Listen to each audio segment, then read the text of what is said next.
성부와 성자와 성령의 이름으로 아멘. 하늘을 우러러. 사랑할 하느님 아버지 뜻 안에서 스승이신 예수님과 도움이신 성령님과 사랑할 성모님과 성요셉 아버지와 성미칼 대천사와 하늘의 모든 거룩한 천사들과 성인들의 정보를 청하며 기도드립니다. 사랑할 아버지, 오늘도 아버지 뜻 안에서 예수님과 어머니 하나 되신 성심을 통해 온 인류의 아버지께서 사랑하시는 영혼들, 구원하기를 원하시는 영혼들을 아버지 뜻에 모두 봉헌드립니다. 그리고 특별히 대한민국에 살아가는 국민들과 미국에 살아가는 선의 세력인 그 국민들과 트럼프 대통령, 그리고 트럼프 대통령을 돕고 하나 되고 협력하는 모든 선의 세력, 이들 모두를 예수님과 어머니 하나 되신 성심을 통해 아버지의 뜻에 봉헌드리오니 그들의 사고방식과 정신과 마음을 지배하고 있는 이 세상의 모든 다양한 프레임의 악을 완전히 뿌리째 캐내어 지옥불에 던져버리오니 그 모든 인간의 사고방식과 정신과 마음 안에 살아가는 마귀를 활활 태워 없애버리심으로 이제 아버지 뜻 진리가 대한민국과 미국과 전 세계 선의 세력이 유일무이하게 따라야 될 기준이라고 모두가 인정하는 규칙이 될 수 있도록, 모두가 따라야 될 법규가 될 수 있도록 그런 세상이 하루빨리 오기를 갈망으로 청원드립니다. 예수님과 어머니 자비를 베풀어 주시옵소서. 이 모든 기도 우리 주 그리스도를 통하여 비나이다. 아멘. 성부와 성자와 성령의 이름으로 아멘. 안녕하십니까. 하느님의 뜻 선교의 윤피아 수녀입니다. 오늘도 하느님 아버지께서는 성경을 통해서 인류에게 그 진리의 나라와 정신세계, 신적 질서 이런 것들을 병든 우리에게 가르쳐주고 계십니다. 천상의 나라 맨 처음에 태고 쪽에 창조하셨을 때하고는 완전히 변질된 우리의 이 잘못된 정신세계를 이 병든 오감, 이 모든 것을 오늘 주시는 말씀을 통해서 다시 또 고치고 새롭게 재정비하고 또 옳은 신적 질서로 다시 재탄생하는 그런 우리가 되기를 갈망하면서 오늘 주신 말씀 함께 보시겠습니다. 2020년 8월 3일 연중 제18주간 월요일입니다. 제1독서 예레미야서 28장 1절에서 17절까지 말씀입니다. 유다 임금 치드키야의 통치 초기 제4년 5째 달에 기브온 출신의 예언자이며 아주르의 아들인 하나냐가 주님의 집에서 사제들과 온 백성이 지켜보는 가운데 나에게 말하였다. 만군의 주 이스라엘의 하느님께서 이렇게 말씀하신다. 내가 바빌론 임금의 멍에를 부수기로 하였다. 2해 안에 바빌론 임금 네부카드네자르가 이곳에서 가져가 바빌론으로 옮겨놓은 주님의 집 모든 기물을 내가 이곳에 다시 돌려놓겠다. 바빌론으로 끌려간 유다 임금 여호야킴의 아들 여콘야와 유다의 모든 유배자를 이 자리에 다시 데려다 놓겠다. 주님의 말씀이다. 내가 정녕 바빌론 임금의 멍에를 부수겠다. 그러자 예레미야 예언자가 사제들과 주님의 집 안에 서 있는 온 백성이 지켜보는 가운데 하나니야 예언자에게 말하였다. 예레미야 예언자가 말하였다. 아무렴 주님께서 그렇게만 해주신다면 얼마나 좋겠소. 주님께서 당신이 예언한 말을 실현시키시어 주님의 집 모든 기물과 모든 유배자를 바빌론에서 이곳으로 옮겨주시길 바라오. 그러나 이제 내가 당신의 귀와 온 백성의 귀에 전하는 이 말씀을 들어보시오. 예로부터 나와 당신에 앞서 활동한 예언자들은 많은 나라와 큰 왕국들에게 전쟁과 재앙과 흑사병이 닥치리라고 예언하였소. 평화를 예언하는 예언자는 그 예언자의 말이 이루어질 때 비로소 그가 참으로 주님께서 보내신 예언자로 드러나는 것이오. 그러자 하나냐 예언자가 예레미야 예언자의 목에서 멍에를 벗겨내어 부수었다. 그러고 나서 하나냐는 온 백성이 지켜보는 가운데 말하였다. 주님께서 이렇게 말씀하신다. 내가 2해 안에 바빌론 임금 네부카드네자르의 멍에를 모든 민족들의 목에서 벗겨 이와 같이 부수겠다. 그러자 예레미야 예언자는 자기 길을 떠났다. 하나냐 예언자가 예레미야 예언자의 목에서 멍에를 벗겨 부순 뒤에 주님의 말씀이 예레미야에게 내렸다. 가서 하나냐에게 말하여라. 주님께서 이렇게 말씀하신다. 너는 나무 멍에를 부수고 오히려 그 대신에 새 멍에를 만들었다. 참으로 만군의 주 이스라엘 하느님께서 이렇게 말씀하신다. 내가 이 모든 민족들의 목에 새 멍에를 씌우고 바빌론 임금 네부카드네자르를 섬기게 하였으니 그들이 그를 섬길 것이다. 나는 들짐승까지도 그에게 넘겨주었다. 예레미야 예언자가 하나냐 예언자에게 말하였다. 하나니야 잘 들으시오. 주님께서 당신을 보내지 않으셨는데도 당신은 이 백성을 거짓에 의지하게 하였소. 그러므로 주님께서 이렇게 말씀하시오. 내가 너를 땅 위에서 치워버리리니 올해 네가 죽을 것이다. 너는 주님을 거슬러 거역하는 말을 하였다. 하나냐 예언자는 그의 7째 달에 죽었다. 주님의 말씀입니다. 하느님 감사합니다.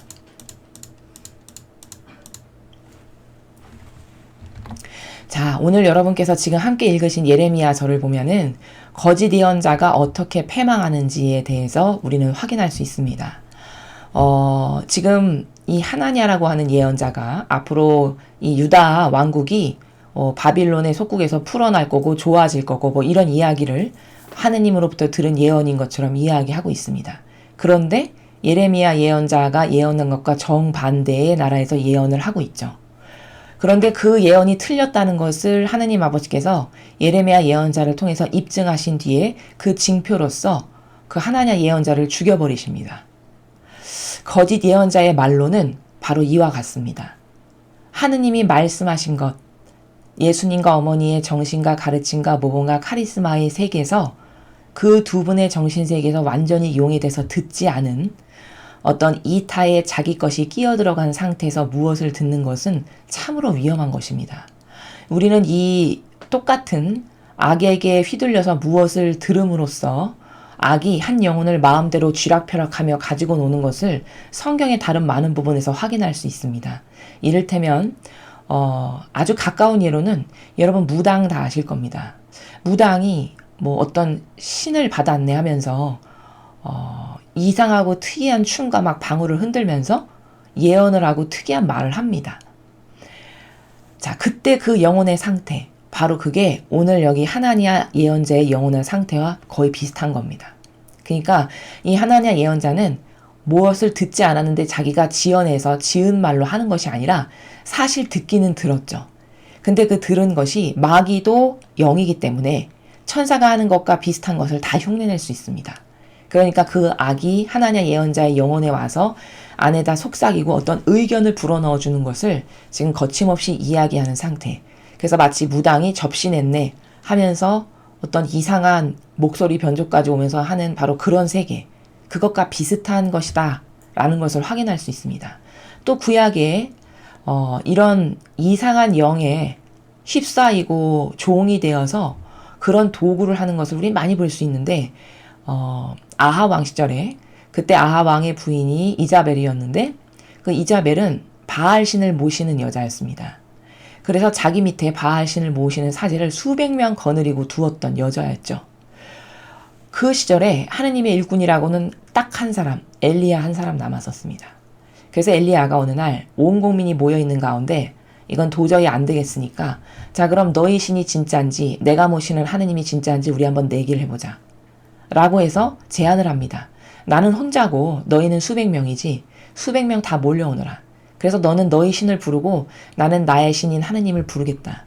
그래서 여기 지금 우리가 쌓아놓은 이 돌 무더기에 물이 흘러넘치고 불이 활활 타오르고 붙으면 그런 일이 기적이 벌어지면 그게 진짜 신인 걸로 이렇게 하자 해서 내기를 하죠. 근데 그때 그 수백 명에 되는 바알을 섬기는 사제들이 뭐 황홀경에 빠져서 예언을 하고 뭐 자기 다리를 막 칼로 해서 막 피를 내게 하고 이런 온갖 이상한 어떤 영에 사로잡힌 그런 상태에서 이상한 말과 행동들을 거침없이 하는 것을 우리는 볼 수 있습니다. 바로 그 바알 사제들이 무엇을 들었다 해서 황홀경에 빠져서 자신도 모르게 이상한 말을 하고 칼로 막 자신의 몸에 상해를 가하는 이런 상태. 그게 다 뭐냐? 악한 영에게 지배당하고 사로잡히면 바로 그와 같은 증상이 겉으로 드러나는 것이죠. 오늘 하나냐도 겉에 보이는 형상만 다를 뿐이지 바로 그런 영에 지배받아서 하느님이 말씀하시지도 않은 것을 마치 하느님께서 자기에게 말씀하신 것처럼 착각하여서 백성과 왕 앞에서 이렇게 지금 예언을 하고 있는 모습을 우리는 볼 수 있습니다. 이것은 참으로 조심해야 될 일입니다. 왜냐하면 무엇을 듣는다는 것은 정신 상태가 아버지 뜻 안에서 완전히 예수님과 어머니와 하나 되어 있고 나는 완전히 배제된 상태. 그 상태가 아닌 상태에서 무엇을 듣고 말한다는 것은 굉장히 위험한 겁니다. 왜냐하면 그 안에는 자신의 것이 누룩처럼 교묘히 섞어 들어가 있기 때문에 그렇게 자신을 배제시키지 못한 것을 지니고 있는 상태에서 무엇을 들었다 하여 함부로 말하는 것은 자칫 잘못하다간 인간적인 자신의 영혼 안에 있는 악이 불러일으켜주는 영감을 자기도 모르게 마치 하느님이 나에게 무엇을 말씀하신 것과 같이 착각하면서 이야기하게 되는 이런 우를, 이런 엄청난 실수를 범하게 된다는 것이죠. 그래서 오늘 우리는 하나냐의 이 거짓 예언을 통해서 그럼 도대체 이 하나냐라는 사람은 어떤 말씀도 들을 수 있는 영이 좀 열린 사람이었는데 왜 이런 마귀의 밥이 됐을까? 이것은 첫째, 지금 하나냐라고 하는 사람의 정신세계가 왜 이렇게 마귀의 도구가 됐는지는 첫 번째 이유는 바로 이겁니다. 이 당시의 왕과의 관계성을 의식하는 가운데에서 살아갔기 때문입니다. 자, 어디서 그것을 발견할 수 있냐? 여기 이렇게 보시면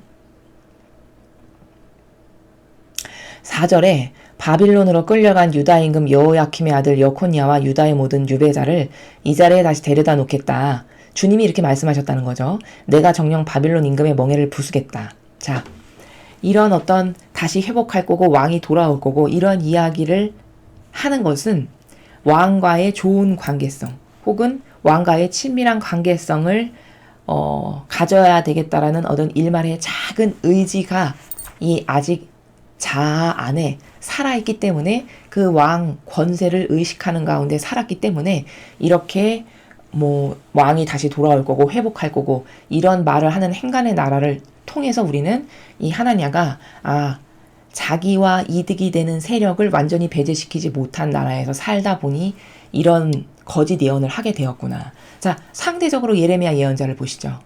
그는 돌을 맞아 죽건 어쨌건 간에 이 백성이 싫어하는 왕의 귀에 거슬리는 말임에도 불구하고 거침없이 합니다.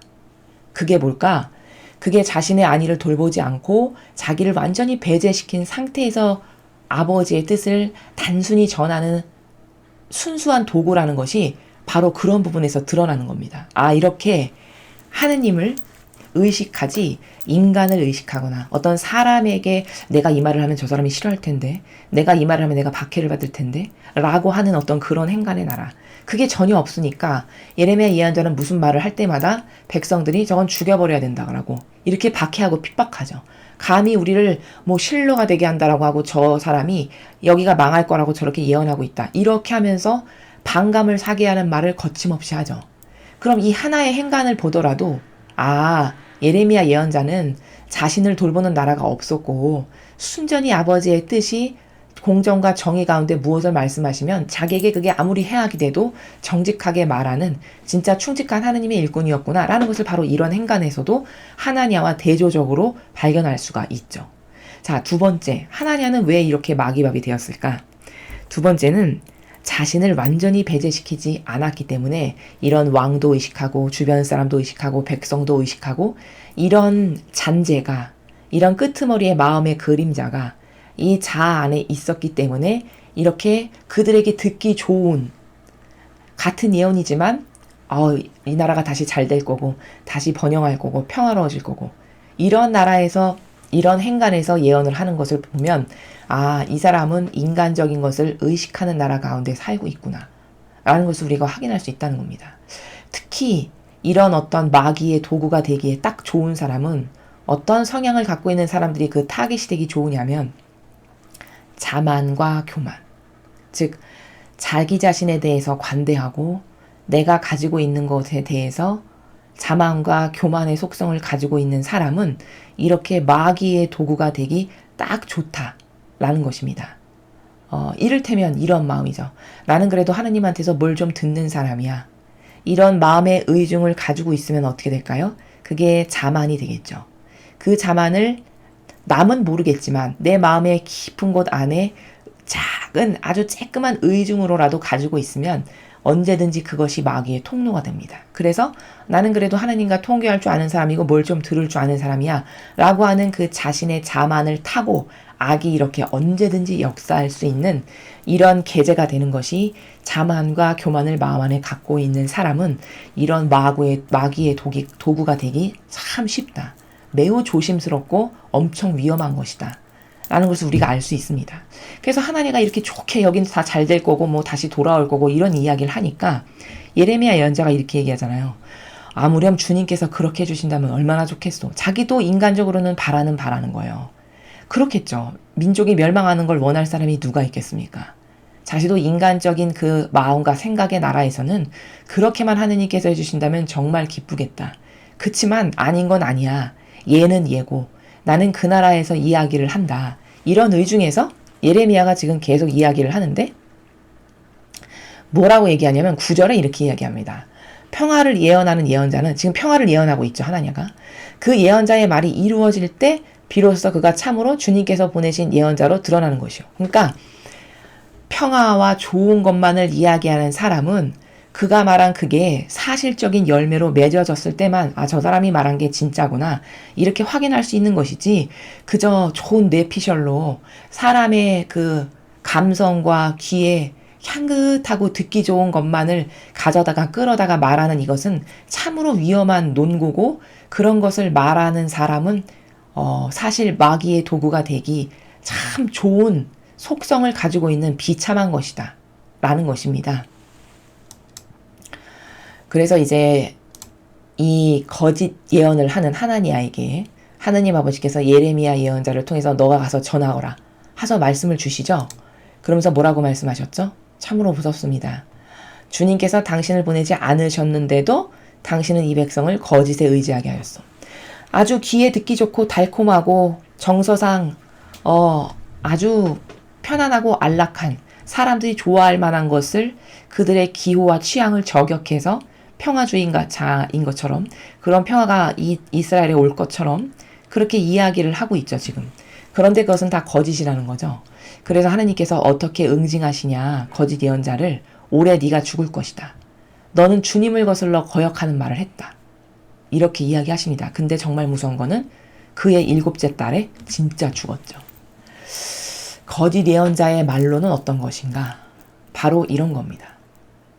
하느님 뜻 안에서 자기를 완전히 배제시켜서 인간적인 것은 전혀 의식하지 않는 가운데 아버지의 뜻이 예수님과 어머니를 통하여 주시는 그것만을 말하는 그런 정신세계가 갖추어지지 않고서는 이렇게 누구도 하냐나 예언자와 같은 마귀의 도구로 활용당하다가 비참하게 패망하거나 멸망하는 이런 결과를 가져올 수밖에 없다는 것을 오늘 우리는 1독서에서 확인할 수 있습니다. 자, 여러분 로마 가톨릭에 아버지의 일꾼이라고 해서 많은 일꾼들이 있습니다. 자, 아버지의 일꾼이 되는 것은 참으로 좋은 것이되 거짓 예언을 한다. 주님 교회에서. 그런 거짓 예언의 범주가 또 어떤 것인지 알아야 되겠죠. 거짓 예언이라는 것은 예수님의 가르침과 정신과 모범과 카리스마 이것이 아닌 것을 말하는 모든 정신세계가 다 거짓 예언입니다. 즉 예수님이 사신 대로 살지 않고 그분이 말씀하신 진리만을 말하지 않고 또 그분의 가르침, 그분이 제자들을 통해서 가르치신 성경에 나오는 그것만을 가르치는 것이 아니고 또 그분의 모범을 따라 살지 않고 그 이외의 모든 것을 하는 그것 밖의 것을 하는 그 모든 것이 그럼에도 불구하고 나는 하나님의 일꾼입니다 하고 와서 그 예수님과 어머니께서 사셨던 그 모범을 따르지 않는 전부 다가 사실은 다 거짓 예언의 세계다. 그러므로 거짓 예언을 하는 것은 자기 영혼을 패망과 멸망으로 이끄는 지름길이고 그게 얼마나 위험한 것인지 얼마나 자신의 영혼을 지옥으로 끌어가는 것인지를 오늘 일독서를 통해서 우리는 똑바로 아주 분명하게 확인할 수 있다라는 것입니다. 자, 그럼 복음 말씀 함께 보시겠습니다. 마태복음 14장 22절에서 36절까지의 말씀입니다. 군중이 배불리 먹은 다음 예수님께서는 곧 제자들을 재촉하시어 배를 타고 건너편으로 먼저 가게 하시고 그동안에 주님께서는 군중을 돌려보내셨다. 군중을 돌려보내신 뒤 예수님께서는 따로 기도하시려고 산에 오르셨다. 그리고 저녁때가 되었는데도 혼자 거기 계셨다. 배는 이미 뭇에서 여러 스타디온 떨어져 있었는데 마침 맞바람이 불어 파도에 시달리고 있었다. 예수님께서는 새벽에 호수 위를 걸으시어 그들 쪽으로 가셨다. 제자들은 예수님께서 호수 위를 걸으시는 것을 보고 겁에 질려 유령이다 하며 두려워 소리를 질러댔다. 예수님께서는 곧 그들에게 말씀하셨다. 용기를 내어라. 나다. 두려워하지 마라. 그러자 베드로가 말하였다. 주님, 주님이시거든 저더러 무리를 걸어오라고 명령하십시오. 예수님께서 오너라 하시자 베드로가 배에서 내려 무리를 걸어 예수님께 갔다. 그러나 거센 바람을 보고서는 그만 두려워졌다. 그래서 물에 빠져들기 시작하자 주님, 저를 구해주십시오 하고 소리를 질렀다. 예수님께서 곧 손을 내밀어 그를 붙잡으시고 이 믿음이 약한 자야 왜 의심하였느냐 하고 말씀하셨다. 그러고 나서 그들이 배에 오르자 바람이 그쳤다. 그러자 배 안에 있던 사람들이 그분께 엎드려 절하며 스승님은 참으로 하느님의 아드님이십니다 하고 말하였다. 그들은 호수를 건너 겟네사렛 땅에 이르렀다.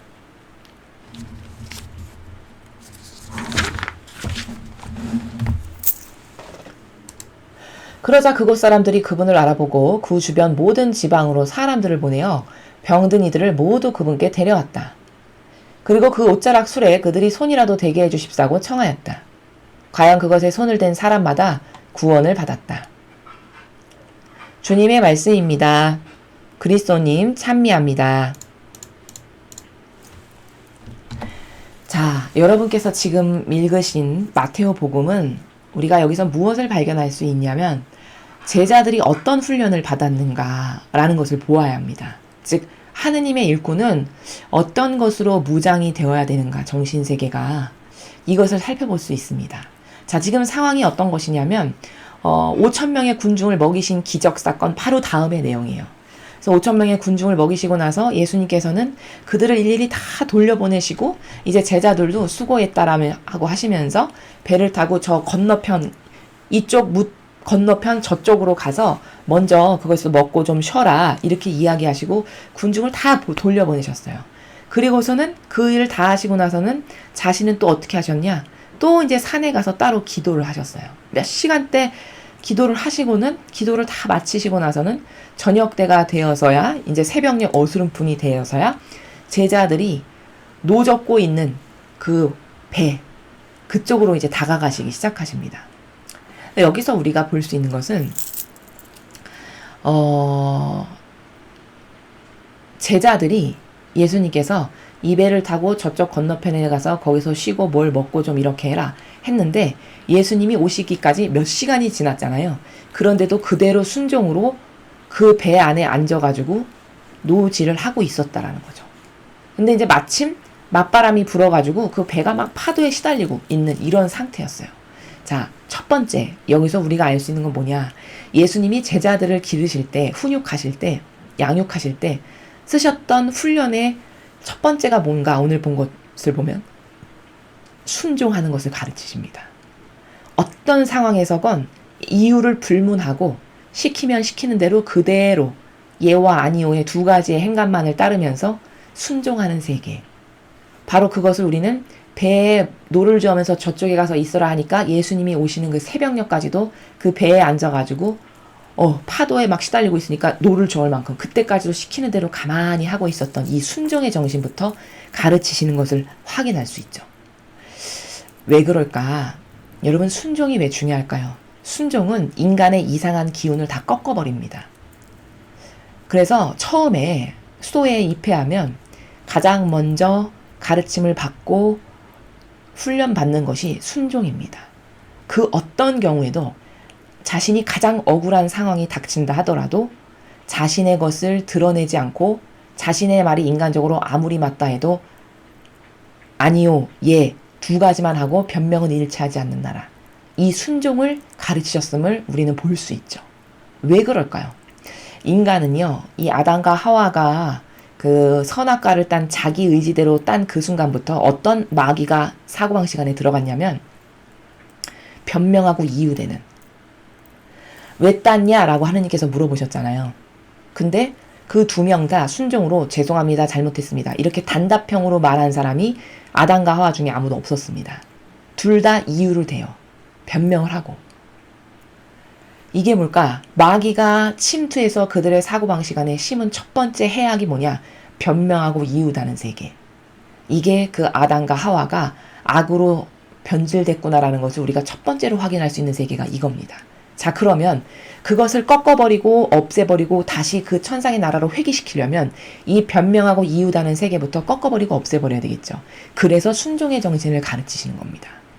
그래서 어떠한 경우에도 거기 토를 달거나 이유를 달거나 하지 않는, 그저 시키면 시키는 대로 예하고 순종으로 행하는 정신, 이것부터 가르치십니다. 이거는 그 근원이 원죄로부터 거슬러 올라가는데 그 두 명이 원죄를 짓고서는 아버지께서 그 사건에 대해서 물어보셨을 때 대답한 행간의 나라를 보면 뭘까? 아, 이유 달고 변명하고 예와 아니오의 심플 단순한 행간은 없는, 이게 마귀적 행간이거든요.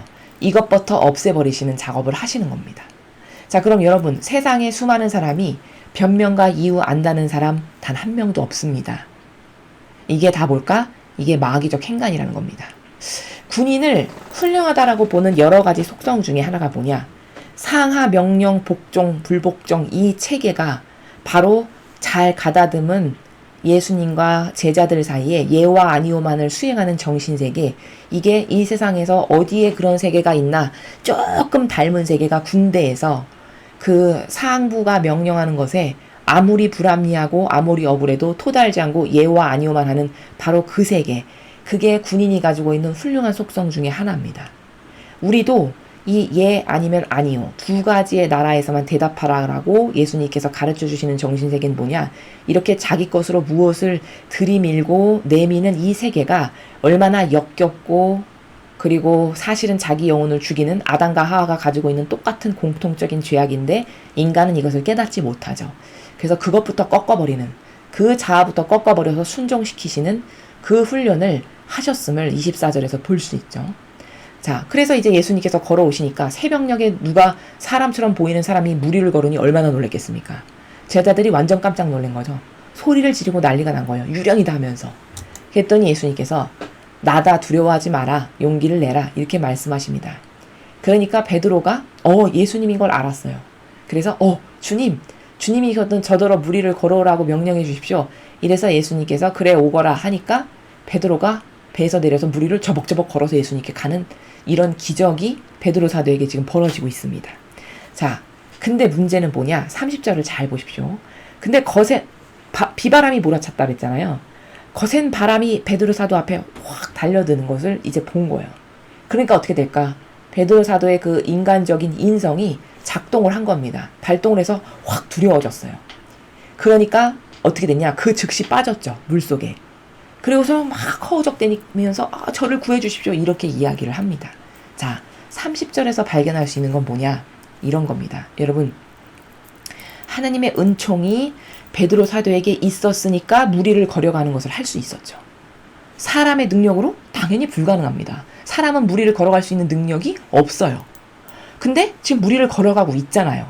그럼 뭘까? 하느님 아버지의 은총이 그 베드로 사도 안에 지금 들어갔고 그것이 발하고 있음을 우리 눈으로 보고 있죠. 즉 은총이 임하셔서 아버지의 기적이, 영광이 드러나고 있어요. 근데 그 영광이 찰나의 순간에 딱 끊어져 버렸는데 어때 끊어졌냐? 인성으로 확 돌아가니까. 두려움을 가지는 그 순간 즉시 아버지의 영광이 확 끊어집니다. 그래서 물속에 빠져버리게 돼요. 여기서 발견할 수 있는 건 뭐냐? 이렇게 인간적이라고 하는 속성이 아버지의 영광과 은총을 다 끊어버리고 가로막는 정말 나쁜 악이라는 겁니다.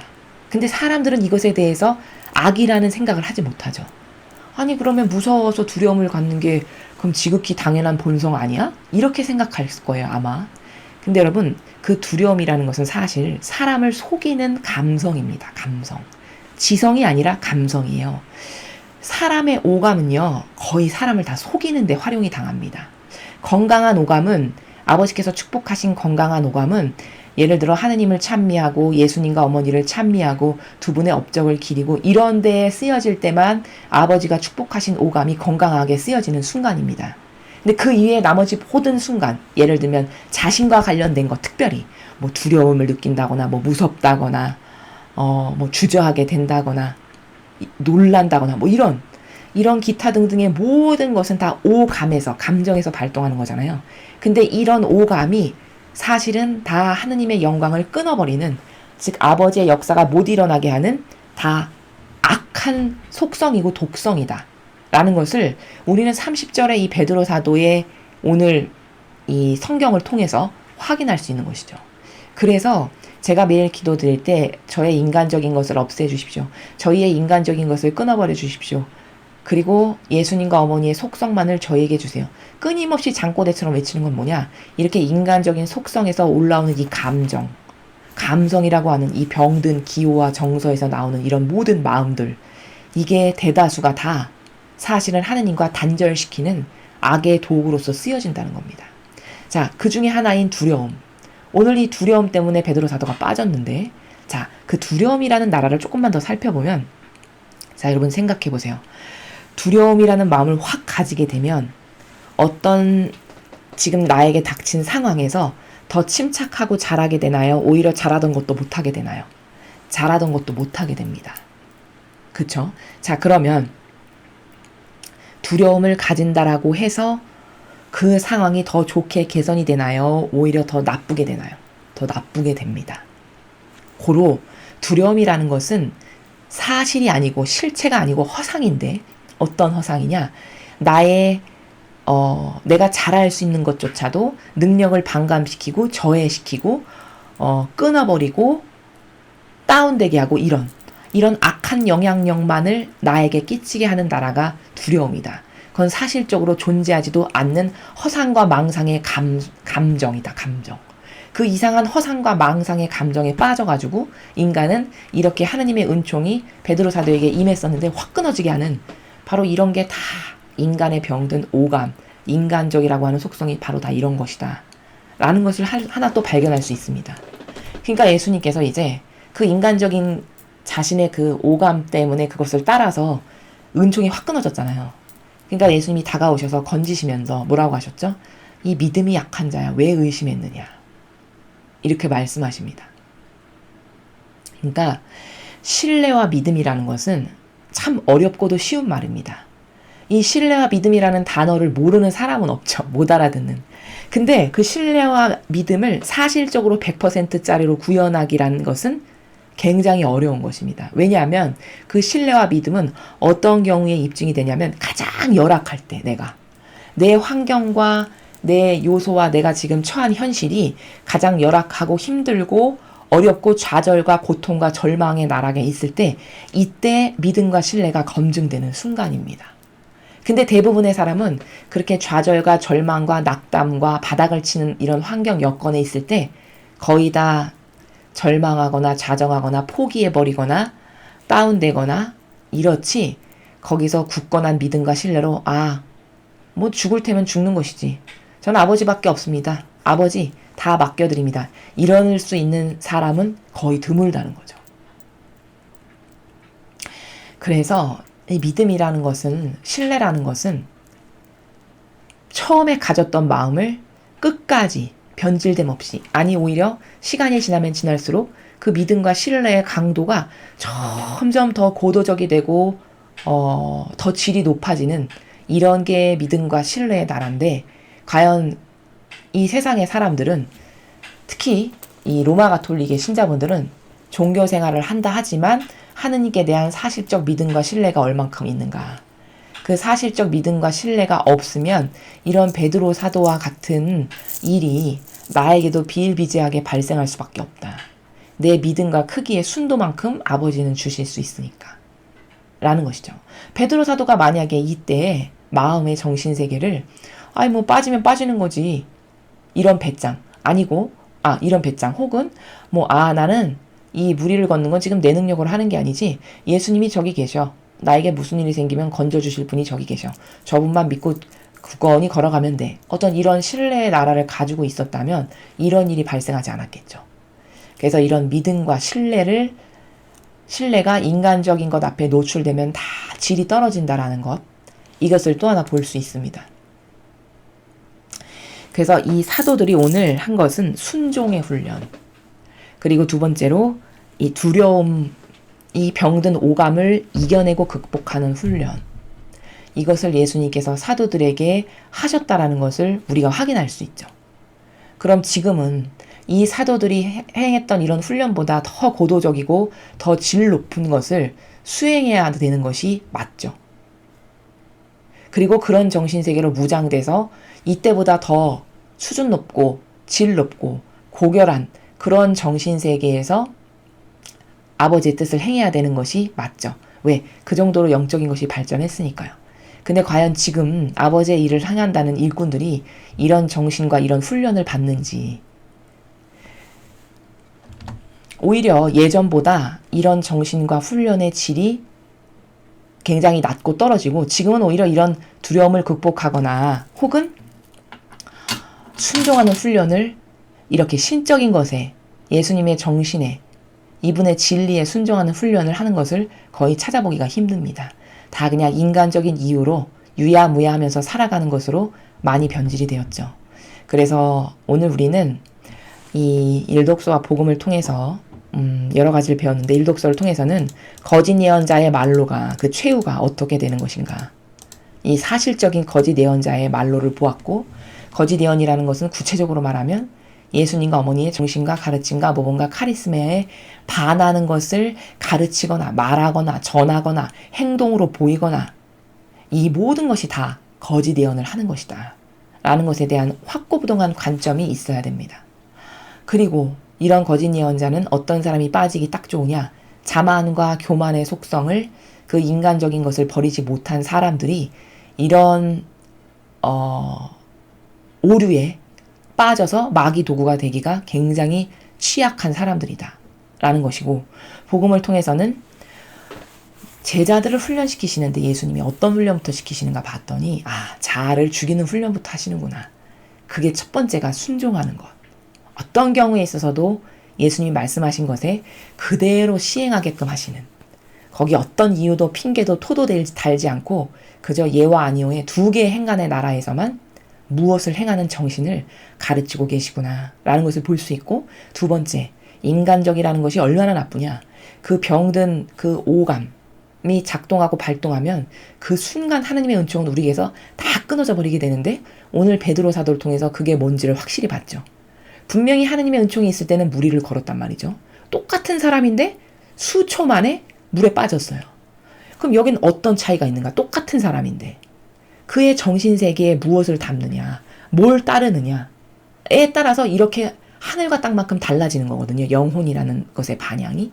근데 우리는 그 베드로 사도가 무리를 걸었을 때 전자의 정신세계를 가지고 사는가, 아니면 후자, 인간적으로 나에게 다가오는 뭐 두려움이나 여러 가지 엄습하는 오감에 휘둘리거나 거기에 지배당하거나 좌우되거나 이런 것에 익숙한 정서에서 살아가는가.